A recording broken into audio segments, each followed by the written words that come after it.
Assalamualaikum warahmatullahi wabarakatuh. Perkenalkan, kami dari kelompok 2 dengan saya sendiri Rudi Kusmiadi. Saya dari Prodi Ekonomi Syariah. Kelompok kami akan mencoba untuk mempresentasikan tentang ejaan dan tanda baca.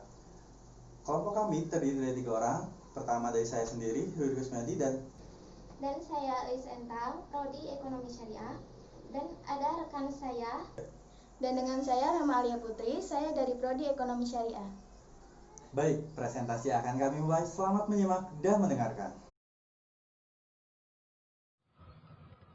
Ejaan. Ejaan adalah seperangkat aturan tentang cara menuliskan bahasa dengan menggunakan huruf, kata dan tanda baca sebagai saranya. Ejaan bahasa Indonesia yang berlaku saat ini disebut ejaan yang disempurnakan atau lebih kita kenal dengan EYD.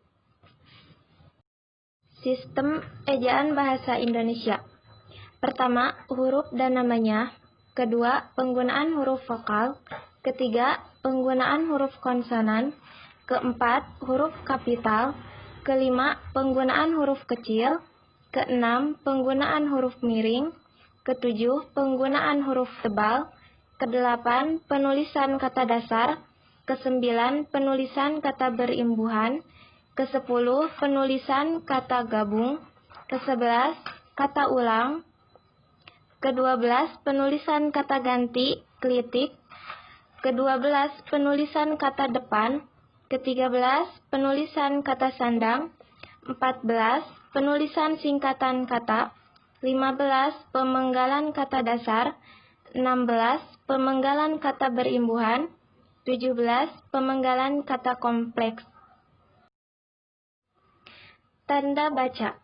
Tanda baca adalah tanda-tanda yang digunakan di dalam bahasa tulis agar kalimat-kalimat yang kita tulis dapat dipahami orang, persis seperti apa yang kita maksudkan.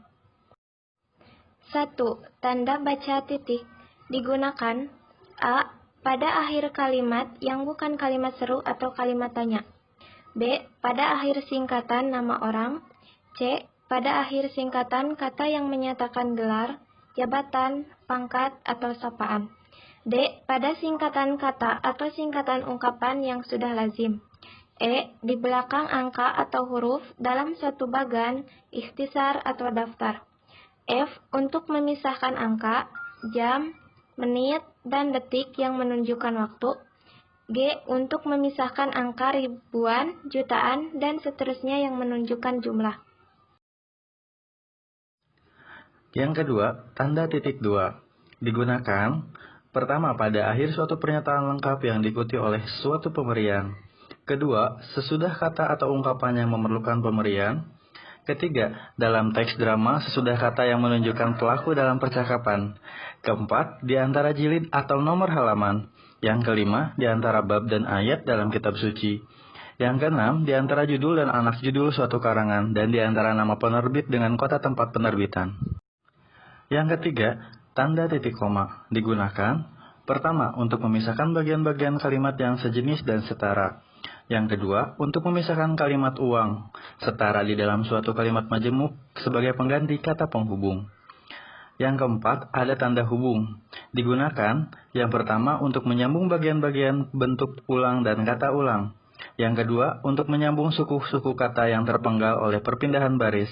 Yang ketiga, untuk menyambung bagian-bagian tanggal. Dan yang keempat, untuk merangkai unsur bahasa Indonesia dengan unsur bahasa asing yang masih dieja secara asing. Tanda koma digunakan pertama, di antara unsur-unsur dalam suatu pemberian atau pembilangan. Yang kedua, untuk memisahkan bagian-bagian kalimat majemuk setara dihubungkan dengan kata penghubung yang menyatakan pertentangan seperti tetapi dan sedangkan. Yang ketiga, untuk memisahkan anak kalimat dari induk kalimat apabila anak kalimat itu mendahului induk kalimatnya. Yang keempat, di belakang kata atau ungkapan penghubung antar kalimat yang terdapat pada awal kalimat.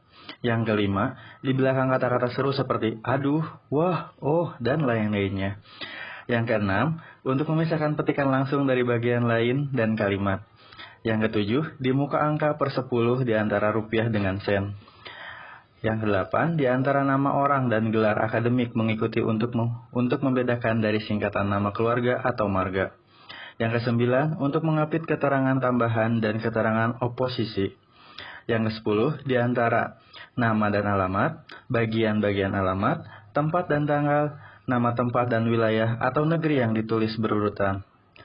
Yang ke-11, untuk menceraikan bagian nama yang dibalik susunan dalam daftar pustaka.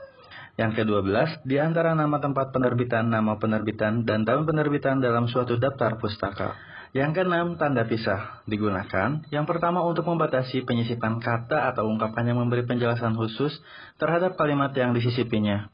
Yang kedua, di antara dua bilangan atau tanggal yang berarti sampai dengan, atau di antara dua nama kota yang berarti ke atau sampai. Yang ketujuh, ada tanda elipsis. Digunakan untuk menunjukkan adanya bagian-bagian kalimat yang dihilangkan. Yang kedelapan, tanda tanya. Digunakan yang pertama pada akhir kalimat tanya, dan yang kedua untuk menanyakan bagian kalimat yang disangsikan atau kurang dapat dibuktikan kebenarannya. Dalam hal ini, tanda tanya itu diapit oleh tanda kurung. Yang ke-9, tanda seru digunakan sesudah kalimat, ungkapan, dan pernyataan yang berupa seruan atau perintah atau yang menyatakan kesungguhan, ketidakpercayaan, atau rasa emosi yang kuat. Ke-10, tanda kurung digunakan A. Untuk mengapit tambahan keterangan atau penjelasan, B. Untuk mengapit keterangan atau penjelasan yang bukan bagian integral pokok pembicaraan, C. Untuk mengapit angka atau huruf yang memerinci satu seri keterangan tanpa kurung buka. Yang ke-11, tanda kurung siku digunakan A. Untuk mengapit huruf, kata atau kelompok kata sebagai koreksi atau tambahan pada kalimat atau bagian kalimat yang ditulis orang lain. Tanda itu menjadi isyarat bahwa kesalahan itu memang terdapat di dalam naskah asli. B. Untuk mengapit keterangan di dalam kalimat penjelasan yang sudah bertanda kurung. Ke-12, tanda petik digunakan A. Untuk mengapit petikan langsung yang berasal dari pembicaraan naskah atau bahan tertulis lain. Kedua pasang tanda petik itu ditulis sama tinggi di sebelah atas baris. B. Untuk mengapit istilah yang masih kurang dikenal atau kata yang mempunyai arti khusus. C. Untuk mengapit judul syair, karangan, dan bab buku apabila dipakai di dalam kalimat. Ke-13, tanda petik tunggal digunakan A. Untuk mengapit petikan yang terdapat di dalam petikan lain. B. Untuk mengapit terjemahan atau penjelasan kata atau ungkapan asing. Yang ke-14, tanda garis miring digunakan A. Dalam penomoran kode surat. B. Sebagai pengganti kata dan atau per atau nomor pada alamat. Yang ke-15, tanda penyingkat digunakan sebagai tanda adanya penghilangan bagian kata. Yang ke-16, tanda ulang digunakan dalam tulisan cepat, catatan rapat, atau di dalam karangan-karangan catatan rapat, atau di dalam karangan-karangan dan tulisan-tulisan yang sifatnya tidak resmi.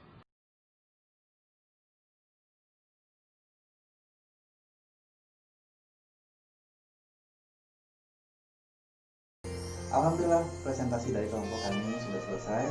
Kami mohon maaf jika masih banyak kekurangan yang kami presentasikan, dan semoga bisa bermanfaat khususnya bagi kelompok kami dan umum bagi kita semua.